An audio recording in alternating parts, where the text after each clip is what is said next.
Welcome to the Lion's Fire. Today I want to read two articles to you. One from the Christian headlines. Ohio governor signs law requiring burial or cremation of aborted babies. A new Ohio law requires the fetal remains of an abortion to be cremated or buried, and it places the burden on abortion clinics if the woman declines involvement. Ohio Governor Mike DeWine on December 30th signed into law Senate Bill 27, which states, quote, "A pregnant woman who has a surgical abortion has the right to determine if the fetal remains will be cremated or buried. She also has the right under the bill to determine the location for the final disposition. If the pregnant woman doesn't want to be involved, then, quote, the abortion facility shall determine whether final disposition shall be by cremation or internment," the new law says. The new law also requires abortion clinics to maintain records of cremations and burials. Quote, "An abortion facility shall remain evidentiary. Documentation demonstrating the date and method of the disposition of fetal remains from surgical abortions performed or induced in the facility," unquote, the law says. Under the text of the law, abortion clinic officials can be found guilty of a misdemeanor by violating the law. The law explicitly states that the pregnant woman is not guilty if she fails to cremate or bury fetal remains under the text of the law. The bill passed the state Senate 23-7 and the state House 60-36. Supporters called it the Unborn Child Dignity Act. Ohio Right to Life applauded DeWine for signing it. Quote, "No longer will the tiny bodies of babies whose lives have been tragically taken by abortion be treated like trash," said Mike Gonendakis, president of Ohio Right to Life. Quote, "In Ohio, we respect life and we bury our dead. The abortion industry, who has for decades tried to convince women that the lives of their children don't matter and should simply be thrown away, will now be unable to hide behind this blatant lie. No child's broken body should be thrown into the trash," he added. The Unborn Child Dignity Act is a crucial step forward towards ending Planned Parenthood's calloused treatment of human life. The bill passed after a 2016 investigation by DeWine found that Planned Parenthood's Ohio locations had been sending aborted fetal remains to landfills, unquote, Ohio Right to Life said. Speaking of treating aborted babies like trash, this is from the Indiana Star, or the Indy Star, excuse me. And it was also put out on December 30th. The title of this article is "Probe Completed into Dead Indiana Abortion Doctor with Thousands of Fetal Remains at Home." Indiana Attorney General Curtis Hill announced Wednesday that he has completed his investigation of a former Indiana abortion doctor who had thousands of fetal remains hidden on his property. According to a news release, authorities discovered a total of 2,411 medically preserved fetal remains in the possession of Dr. Ulrich Klopfer. His family made the discovery after Klopfer died of natural causes in September 2019 at the age of 79. The bulk of the remains were located in the garage next to his home in Will County, Illinois.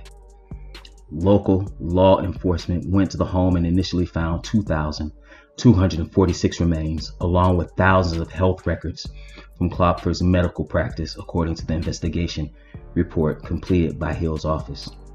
Another 165 fetal remains were found in the trunk of one of his vehicles, along with thousands more health records. All of the remains appear to be from Klopfer's medical practice in Indiana from 2000 to 2003, officials said. Because the remains were in poor condition and the health records were degraded, it is not possible to independently verify the identities of the individual fetal remains. Illinois law enforcement conducted a thorough search of Klopfer's property over several days and found no clues as to why Klopfer kept these fetal remains, officials said. Hill said his investigation revealed that Klopfer failed to arrange for the appropriate disposition of patient health records or notify patients regarding their records from his closed medical practice.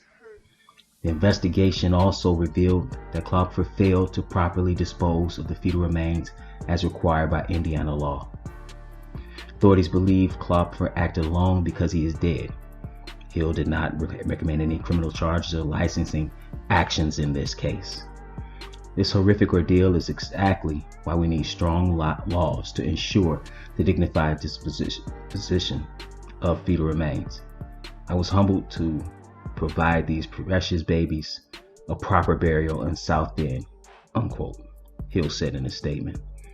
Quote, "We hope the results of our investigation provide much needed closure to everyone who has been impacted by this gruesome case," unquote. The report says fetal remains were stashed in moldy boxes and styrofoam coolers in Klopfer's garage amid piles of personal items, soda cans, and random garbage stacked to the ceiling. Waste bags filled with formalin and formaldehyde derivative intended to preserve the remains had leaked and degraded over time. Identifying patient details written on the bags were incomplete and contained errors. Medical records kept in boxes lacked names and dates.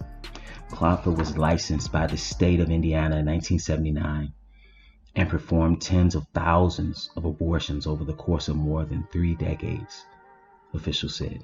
His medical license was suspended indefinitely in 2016 after multiple licensing actions and criminal charges in Lake and St. Joseph counties related to his medical practices. The charges in Lake and St. Joseph counties were both related to Klopfer failing to report abortions on separate 13-year-old patients in a timely manner in 2014. In its 2016 suspension order, the licensing board said that Klopfer admitted that earlier in his career he performed an abortion on a 10-year-old who had been raped. Klopfer, the board said, did not report the rape to law enforcement. It was unclear when or where the abortion occurred. Klopfer was the medical director at women's health clinics in South Bend, Fort Wayne, and Gary. All 3 clinics are now closed.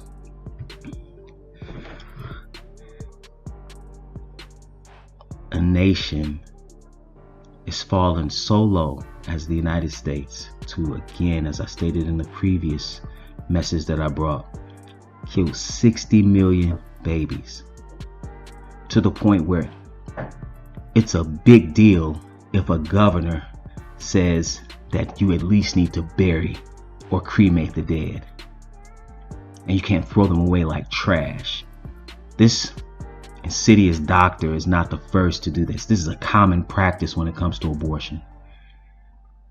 There are multitudes of stories of babies being thrown away by the hundreds or thousands.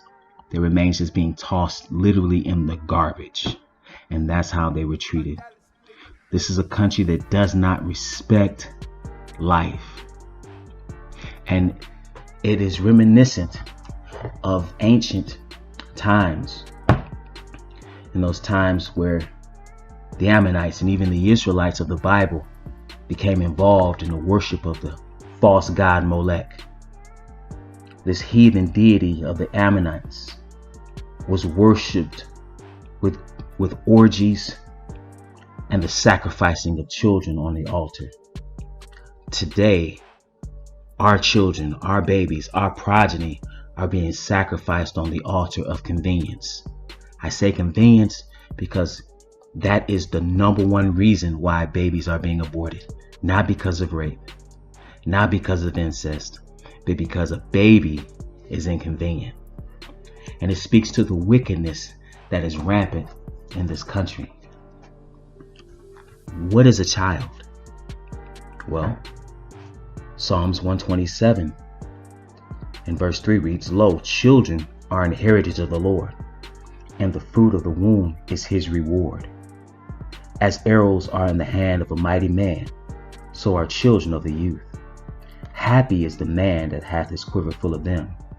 They shall not be ashamed, but they shall speak with the enemies in the gate. So children are the Most High's heritage. And ultimately, we understand through biology that you have a man and you have a woman that make a baby, regardless of all the social engineering that we're receiving today. But why did he bring them together? Malachi 2 and verse 14 says, "Yet ye say, wherefore? Because the Lord hath been witness between thee and the wife of thy youth, against whom thou hast dealt treacherously. Yet is she thy companion and the wife of thy covenant. And did not he make one? Yet had he the residue of the Spirit, and wherefore one?" In other words, why did he bring man and woman together? Verse 15 goes on to say, "That he might seek a godly seed. Therefore take heed to your spirit, and let none deal treacherously against the wife of his youth." See, we don't respect life, and we don't respect the institution of marriage. The institution of marriage, which is only between, and I mean only between, a man and a woman, is for the ultimate purpose of bringing forth children, a godly seed. And this godly seed, it tells us in Psalms, the 82nd division, has a great opportunity, a great potential. Psalms 82 and verse 6 reads, "I have said ye are gods, and all of you are children of the Most High." See, understand that man has the potential to be what his father is. We were made in the image and in the likeness of God, and with the ultimate purpose to become God. And when you kill that which breaches the matrix, that which comes from the womb, you are killing that which has the potential to be God. You don't have the right, under the false notion of privacy, to murder a baby, a woman's choice. You chose, unless it was in a state of, an instance of rape, you chose to have a baby when you lay down, because that's what sex produces.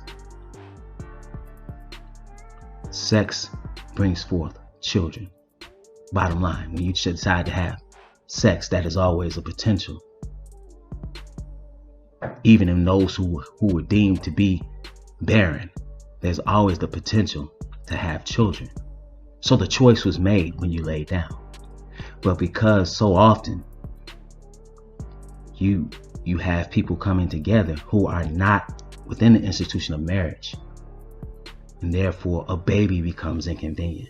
It's the most selfish thing somebody can do, under the false pretense of a woman's health and a woman's right to choose. You can't invite somebody over to your house and then murder them, and when the police get there and say, "Hey, I have a right to privacy." That's what's happening today, and it's a travesty.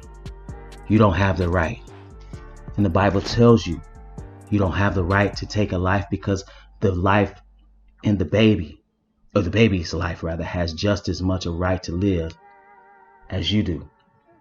Exodus 21 and 22, it reads as follows: "If men strive and hurt a woman with child, so that her fruit depart from her, and yet no mischief follow, he shall be surely punished according as the woman's husband will lay upon him, and he shall pay as the judges determine."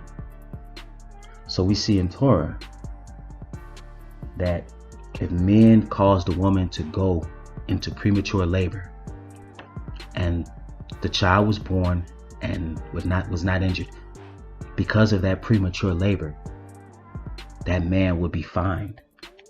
Listen to this, verse 23. "And if any mischief follow, then thou shalt give life for life."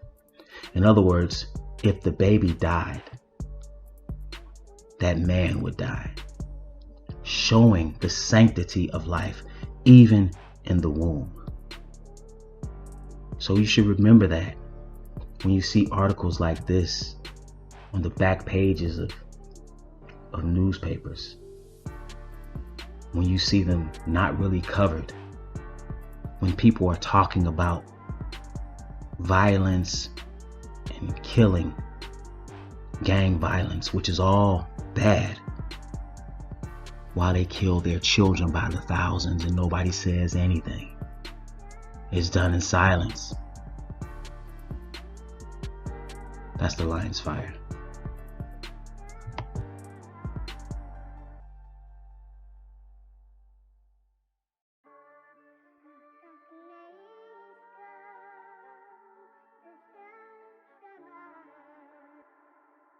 Beats by Dallas, make it hurt.